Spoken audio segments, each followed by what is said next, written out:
नमस्कार मित्रांनो, स्वागत आहे तुमचं पुन्हा एका नवीन व्हिडिओमध्ये. मित्रांनो, देशातील आघाडीची बिगर बँकिंग वित्तीय क्षेत्रातील NBFC आघाडीची कंपनी श्रीराम फायनान्सनं 24 एप्रिल रोजी आपले निकाल जाहीर केलेले आहेत, ज्यामध्ये कंपनीनं नफा आणि महसूल अशा दोन्ही आघाड्यांवरती चमकदार कामगिरी केल्याची पाहायला मिळते. या निकालांसोबतच कंपनीच्या संचालक मंडळानं आर्थिक वर्ष 2025-26 साठी 6 रुपये प्रति शेअर लाभांश जाहीर केलेला आहे. याची जी फेस व्हॅल्यू आहे ती 2 रुपये आहे आणि फेस व्हॅल्यूच्या 300% अंतरिम लाभांश देण्याची कंपनीनं शिफारस केलेली आहे.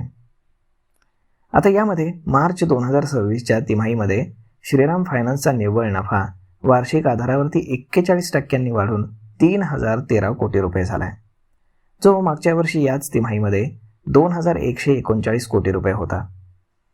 तिमाही आधारावरती क्वार्टर ऑन क्वार्टर पाहिल्यास कंपनीच्या नफ्यामध्ये 19% वाढ झालेली आहे.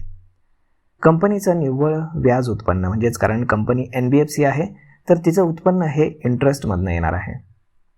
तर कंपनीचं नेट इंटरेस्ट इन्कम हे 15.58% वाढून 6,994 कोटी रुपयांवरती पोहोचलं आहे, जे गेल्या वर्षी याच तिमाहीमध्ये 6,051 कोटी रुपये होतं.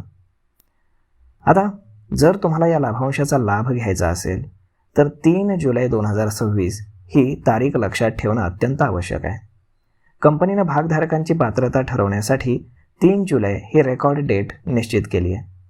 ज्या गुंतवणूकदारांच्या डीमॅट खात्यामध्ये या तारखेपर्यंत शेअर्स असतील त्यांनाच हा लाभांश दिला जाणार आहे. कंपनीनं याआधी ऑक्टोबर 2025मध्ये 4 रुपये 80 पैशांचा अंतरिम लाभांश दिला होता आणि आताच्या 6 रुपयांच्या लाभांशमुळे संपूर्ण आर्थिक वर्षासाठी एकूण 10 रुपये 80 पैसे प्रति शेअर एवढा डिव्हिडंड आता कंपनीनं पे केला आहे.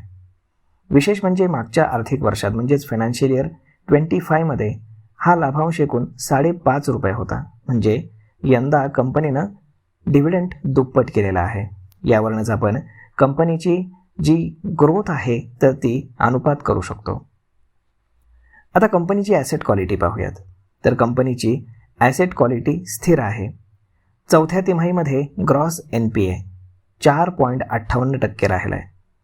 मागच्या तिमाहीमध्ये तो 4.54% होता.